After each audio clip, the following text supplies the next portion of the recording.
अस्सलाम वालेकुम dear students, I hope आप सब लोग खैरियत से होंगे। इस लेक्चर के अंदर हम लोग डिस्कस करेंगे प्लांट एंड एनिमल सेल्स को। साथ ही साथ हम लोग इसकी ऑर्गेनेलीज, इसके स्ट्रक्चर को डिस्कस करेंगे। ये काफ़ी इंपॉर्टेंट एक टॉपिक है एमडी कैट के पॉइंट ऑफ व्यू से भी, कम्पिटिटिव एग्जाम के पॉइंट ऑफ व्यू से भी, और जिसने भी बायोलॉजी जो है रखी हुई है प्री मेडिकल के अंदर या इन 9th-10th के अंदर भी, उसके लिए भी ये बेसिक कॉन्सेप्ट जो है लेना बहुत ज़रूरी है। सो हम लोग स्टार्ट करते हैं इसके इंट्रोडक्शन से। सबसे पहले ये जानना ज़रूरी है कि सेल है क्या। अब सेल जो है वो basic structural and functional unit तो है ज़िंदगी का, लेकिन every living organism is made up of one और मोर cell. Cells perform all the essential life processes such as growth, respiration, reproduction and metabolism. तो सेल जो है वो बहुत ही बेसिक बिल्डिंग ब्लॉक है इंसान की ज़िंदगी का। हर चीज़ जो है, हर लिविंग चीज़ वो सेल से बनी हुई है, और सेल के अंदर इतनी अथॉरिटी है कि वो आपकी ग्रोथ, आपकी रिप्रोडक्शन, आपकी रिस्पायरेशन, मेटाबॉलिज्म को कंट्रोल करता है। और साथ ही साथ हमारे पास मेजर दो तरह के यूकैरियोटिक सेल्स होते हैं। जितने भी बायोलॉजी के स्टूडेंट्स होंगे उनको प्रोकैरियोटिक्स और यूकैरियोटिक्स के दरमियान का डिफरेंस पता होगा। अगर नहीं पता तो मैं बता देती हूँ कि अब यूकैरियोटिक जो सेल्स होते हैं उसके अंदर मेम्ब्रेन बाउंडेड ऑर्गेनेलीज होते हैं और वो मल्टी सेलुलर होते हैं, जबकि प्रोकैरियोटिक्स के अंदर ऐसा नहीं होता। वो मेम्ब्रेन बाउंडेड ऑर्गेनेलीज नहीं होते और ना ही वो बहुत मल्टी सेलुलर होते हैं। वो नॉर्मली एक या दो फंक्शंस परफॉर्म कर सकते हैं, ठीक है। सो इसके अंदर यूकैरियोटिक सेल्स के अंदर आ जाती हैं दो टाइप्स, प्लांट सेल और एनिमल सेल्स की एग्जांपल है, ठीक है जी। दोनों के अंदर ट्रू न्यूक्लियस होता है, मेम्ब्रेन बाउंडेड ऑर्गेनेलीज होती हैं प्लांट और एनिमल के अंदर, but they differ in several important functions, ठीक है जी। अब दूसरी इंपॉर्टेंट चीज जो पढ़ने वाली है वो क्या है कि ऑर्गेनेलीज क्या होते हैं। सेल तो हमने देख लिया, अब ऑर्गेनेलीज जो हैं वो भी बहुत ही इंपॉर्टेंट हैं। Organelles are the different structures inside a cell that each have different jobs और function to complete within the cell, ठीक है। अब हमने सेल तो पढ़ लिया, पूरा का पूरा सेल था। वो सेल के अंदर जो चीजें हैं, छोटे छोटे सब डिवाइडेड चीजें हैं, उनको हम ऑर्गेनेलीज कहते हैं। हर एक छोटी छोटी जो सेल के अंदर चीजें हैं वो अपना अपना फंक्शन और अपना अपनी जॉब परफॉर्म कर रही हैं विद इन द सेल, ठीक है। उसको हम ऑर्गेनेलीज कहते हैं। अब स्ट्रक्चर अगर हम लोग पढ़ें of animal and plant cell का, तो हमें पता चलता है कि that animal cell is generally round in shape, ठीक है, और इरेगुलर शेप होती है, जबकि जो प्लांट सेल है यूजुअली रेक्टेंगुलर और बॉक्स शेप की जो है वो नजर आती है, because of the presence of rigid cell wall, ठीक है, क्योंकि प्लांट सेल के अंदर सेल वॉल होती है। अगर हम लोग मेन ऑर्गेनेलीज पढ़ें एनिमल सेल की, तो हमारे पास आती है cell membrane, cytoplasm, nucleus, mitochondria, ribosome, endoplasmic reticulum, Golgi apparatus, lysosome, centriole. लेकिन अगर हम लोग बात करें additional structure in plant cell के अंदर, तो प्लांट सेल के अंदर सेल वॉल होती है जो कि एनिमल सेल में नहीं होती। क्लोरोप्लास्ट होती है जो एनिमल सेल में नहीं होती, और लार्ज सेंट्रल वैक्यूल्स होते हैं, ठीक है, जो कि एनिमल सेल में नहीं होते। जबकि एनिमल सेल में लाइसोसोम और सेंट्रियोल होते हैं, तो वो प्लांट सेल में नहीं होते, ठीक है। अब मैं आगे डिफरेंसेस भी आपको बता दूंगी इसके अंदर जो आएंगे। सबसे पहले हम लोग टाइप्स ऑफ ऑर्गेनेलीज को देख लेते हैं। अब ठीक है, हमने बताया ये सब ऑर्गेनेलीज थे जो मैंने आपको नाम बताए।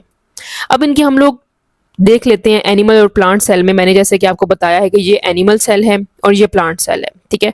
अब एनिमल सेल के अंदर भी और प्लांट सेल दोनों के अंदर सेल मेम्ब्रेन होती है, ठीक है। बोथ के अंदर सेल मेम्ब्रेन होती है जो कि फ्लूइड जो है आपके ऑर्गेनेलीज के अंदर इनसाइड द सेल उसको प्रोटेक्ट करती हैं, कंट्रोल करती है movement of substances in and out, ठीक है ना। तो ये बहुत ही इंपॉर्टेंट रोल एक प्ले कर रही होती है, ठीक है। सिक्योरिटी गार्ड का एक रोल प्ले कर रही होती है, ठीक है। तो यहाँ पर सेल मेम्ब्रेन आपको शो हो रही होगी, ये मेम्ब्रेन है। साइडों पे जो कवरेज आ रही है ये सेल मेम्ब्रेन है, ठीक है। इसके अंदर हम लोग ये देख सकते हैं कि ये जो सेल है ये मेम्ब्रेन है इसकी, ये वाली जो ऊपर ये वाली साइड मैंने दिखाई है इसकी भी ये सेल मेम्ब्रेन है, ठीक है जी।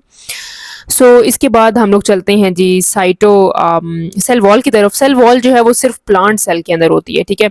इसकी अंदर वाली जो ये वाली जगह है ये इसकी सेल वॉल है, ठीक है जी। सेल वॉल अब क्या फंक्शन परफॉर्म करती है हम ये भी देख लेते हैं। सेल वॉल जो है वो आउटर लेयर ऑफ प्लांट है, ठीक है, और that help keep everything inside the cell protected, कि भाई हर चीज़ जो है उसको प्रोटेक्ट किया जाए। सेल वॉल इस तरह से रोल प्ले कर रही होती है। ये सेलुलोज से बनी हुई होती है, प्रोवाइड करती है सपोर्ट, प्रोटेक्शन एंड शेप करती है सेल को। ठीक है जी। इसके बाद हमारे पास आता है साइटोप्लाज्म। साइटोप्लाज्म जो है वो एक जेली लाइक फ्लूइड होता है, ठीक है जी। और ये जिस तरह ये अंदर येलो कलर का है इसके अंदर, और इसके अंदर ब्लू कलर का है, ये सारा जेली लाइक फ्लूइड है। ऑर्गेनेलीज है जो सस्पेंडेड, ठीक है। और site of many chemical reaction, यहाँ पर बहुत सारे प्रोसेसेस हो रहे होते हैं। ये दोनों प्लांट और एनिमल के अंदर पाया जाता है। न्यूक्लियस जो है ऑन द अदर हैंड, अगर हम लोग बात करें तो वो सारे की सारी सेल की एक्टिविटीज कंट्रोल करता है, जेनेटिक्स को, डीएनए को। जैसे कि मैंने यहाँ पर लेक्चर इतने आसान तरीके से बनाया है कि आपको समझ आ जाएगी। जहां जहां पर भी दोनों सेल मैंने यहाँ पर शो किए, दैट मीन के वो दोनों के अंदर फंक्शन परफॉर्म कर रहा है। जहां पर भी एक पिक्चर आएगी सिर्फ प्लांट की आएगी, तो आप समझ आइएगा कि वो फंक्शन सिर्फ प्लांट के अंदर परफॉर्म हो रहा था, इसलिए मैंने सिर्फ प्लांट का सेल लगाया है, ठीक है। तो न्यूक्लियस जो है वो कंट्रोल सेंटर है प्लांट और एनिमल का, जो ग्रोथ की, रिप्रोडक्शन की, डीएनए की, सेल्स के क्रोमोसोम्स की, इनकी बारे में डिस्कशन होती है इसके अंदर, ठीक है जी। अब न्यूक्लियोलस जो होता है वो बेसिकली बोथ प्लांट और एनिमल सेल के अंदर पाया जाता है। The nucleolus is made up of RNA and protein. It looks like nucleus inside of the cell, ठीक है। जिस तरह ये जो है येलो कलर का यहाँ पर पर्पलिश जो शेड है वो इसके अंदर शो हो रहा है। अब आ जाता है जी क्रोलोप्लास्ट की बात, वो सिर्फ प्लांट सेल के अंदर पाया जाता है, ठीक है। इसके अंदर ये प्रोवाइड करता है, कंटेन करता है क्रोलोफिल लेता है। ये फोटोसिंथेसिस जो है वो कैरी आउट करने के लिए क्रोलोप्लास्ट की ज़रूरत होती है, और फूड प्रिपेयर करने के लिए प्लांट के अंदर, ठीक है जी।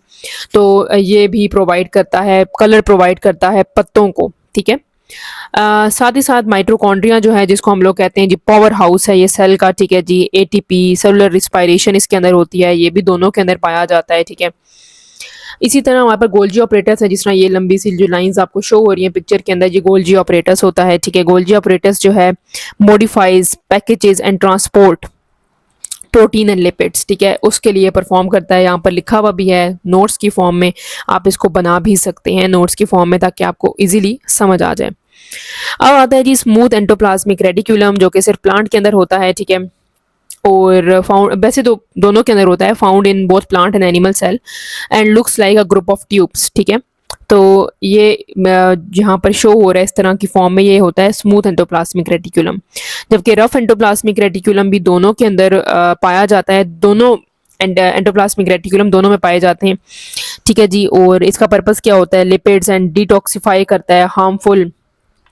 रफ एंडोप्लाज्मिक रेटिकुलम जो होता है वो बेसिकली साइंथिसिस करता है प्रोटीन की, ठीक है। जबकि स्मूथ एंडोप्लाज्मिक रेटिकुलम जो होता है वो साइंथिसिस करता है लिपिड्स की, और डिटॉक्सिफाई करता है हार्मफुल सब्सटेंसेस को। फिर आ जाता है जी वैक्यूल्स। वैक्यूल जो है वो बेसिकली बोथ प्लांट और एनिमल के अंदर पाया जाता है। प्लांट सेल, एनिमल सेल के अंदर जो है छोटा होता है, प्लांट सेल के अंदर ज़्यादा होता है, बड़ा होता है, ठीक है। इधर यहाँ पर ये बड़ी सी फॉर्म में नजर आ रही है, एक ये है और इधर यहाँ पर ये है, ठीक है। न्यूट्रिएंट्स को स्टोर करने के लिए, सेल को सर्वाइव करने के लिए इंपॉर्टेंट होता है। राइबोसोम्स की अगर हम लोग बात करें तो ये साइट है प्रोटीन की साइंथिसिस की, और ये दोनों अमाइनो एसिड्स को बिल्डिंग ब्लॉक जो है बनाता है सेल के अंदर, और ये काफ़ी इंपॉर्टेंट रोल प्ले करता है बोथ प्लांट और एनिमल सेल्स के अंदर। पेरोक्सिसोम्स जो हैं वो बेसिकली ये भी डाइजेस्ट करते हैं न्यूट्रिएंट्स, और हेल्प करता है ब्रेक डाउन टॉक्सिक मटेरियल्स, ठीक है। बोथ प्लांट और एनिमल सेल्स के अंदर इंपॉर्टेंट है। डाइजेस्टिव एंजाइम्स मेम्ब्रेन को मतलब membranes to digest nutrients like amino acids, cholesterol and fatty acids. फिर आ जाता है जी लाइसोसोम्स। लाइसोसोम हमारे पास ये नजर आ रही है, आपको शो हो रहा है, ठीक है। कॉन्टेन डाइजेस्टिव सिस्टम, सिर्फ एनिमल सेल के अंदर जो है वो होता है। ये break down wastage material, waste management material and damage organelles को बचाता है सेल को। माइक्रो ट्यूब्यूल्स जो हैं वो यहाँ पर शो हो रही हैं, ये भी सिर्फ एनिमल सेल के अंदर होता है, सेल की डिवीजन के अंदर हेल्प आउट करता है। सेंट्रियोल्स जो हैं हमारे पास नजर आ रही हैं आपको पिक्चर के अंदर, ये सेंट्रियोल्स हैं। Help the cell division during mitosis and meiosis, ठीक है जी। Usually found in only in animal cell, ठीक है जी। That is all of them. Here is a quick review. हम लोग यहाँ पर देख लेते हैं क्विक रिव्यू जो है इनके दरमियान में डिफरेंसेस जो हैं एनिमल और प्लांट सेल के। सिंपल सी बात यह कि प्लांट सेल में बेसिकली, अब ये प्लांट सेल है, इसके अंदर हमारे पास सेल वॉल प्रेजेंट होती है, एनिमल में एब्सेंट होती है। क्लोरोप्लास्ट इधर प्रेजेंट होता है, एनिमल सेल में एब्सेंट होता है।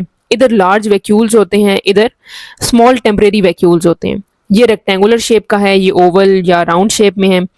सेंट्रियोल्स इधर एब्सेंट होते हैं प्लांट में, एनिमल में प्रेजेंट होते हैं। ये फोटोसिंथेसिस परफॉर्म करता है, जबकि ये परफॉर्म नहीं करता फोटोसिंथेसिस को, ठीक है जी। प्लांट और एनिमल सेल्स जो हैं वो बिल्डिंग ब्लॉक है लिविंग ऑर्गेनिज्म के। तो ये दोनों जो ऑर्गेनेलीज शेयर करते हैं, ये अपने अपने फंक्शन परफॉर्म करते हैं। प्लांट सेल्स जो हैं वो अपने स्पेशलाइज हैं फूड को बनाने में, फोटोसिंथेसिस को करने में, जबकि एनिमल सेल्स जो हैं are adopted for movement and various body functions. ठीक है, सो दोनों की अपने अपने फंक्शंस हैं, एनिमल हो या प्लांट सेल हो। So that's all from my side. अगर आपको ये लेक्चर पसंद आया हो तो do like, subscribe and share my channel. Keep supporting. Thank you so much for watching.